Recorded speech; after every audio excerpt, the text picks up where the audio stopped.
I'm Carol Roslin, and I'm in Arizona right now at the 20th anniversary of the Disclosure Project, where I was a witness in Washington, D.C.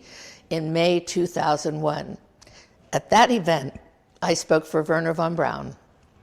I gave his warning to the world that there was going to be a faked alien invasion.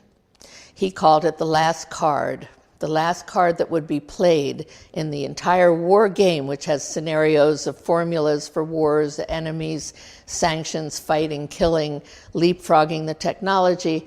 Von Braun, the father of rocketry, when I became the first woman executive in that aerospace industry, von Braun taught me and gave me his deathbed assignment to prevent the placement of weapons in outer space.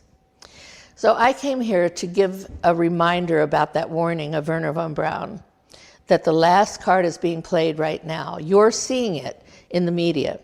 You're seeing faked pictures. You can't tell whether a UFO is a real one or not. They're not even UFOs. They're identified.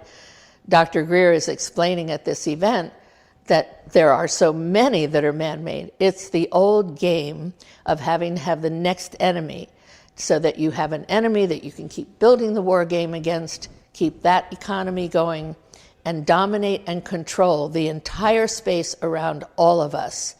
And I know some of you, if you're aware of it, are noticing that we're being controlled right on this planet in so many different ways. Wernher von Braun wanted to open that up. He worked under Hitler. He actually learned that from experience we can use the technology for the good or for war. And we will never, ever be safe if we escalate the arms race into that place above all of our heads. In the United States where I live, there's a huge momentum to close off even access to space without permission, without the United States and allies dominating and controlling space. So there's an enemy mentality. Well, I could go on with that scenario for a long time and explain it further, but I think most of you listening to this know what I'm talking about. The problem is we don't see a way out of it if we're looking for earthbound solutions, which leads me to then talking about the treaty that was introduced by Russia and China decades ago. It's been called for over and over again. It's been updated in 2008, 2014. It's now ready to be signed into a binding world law, and that's all we need to get done. But how do we get that done? Do we have a peace president?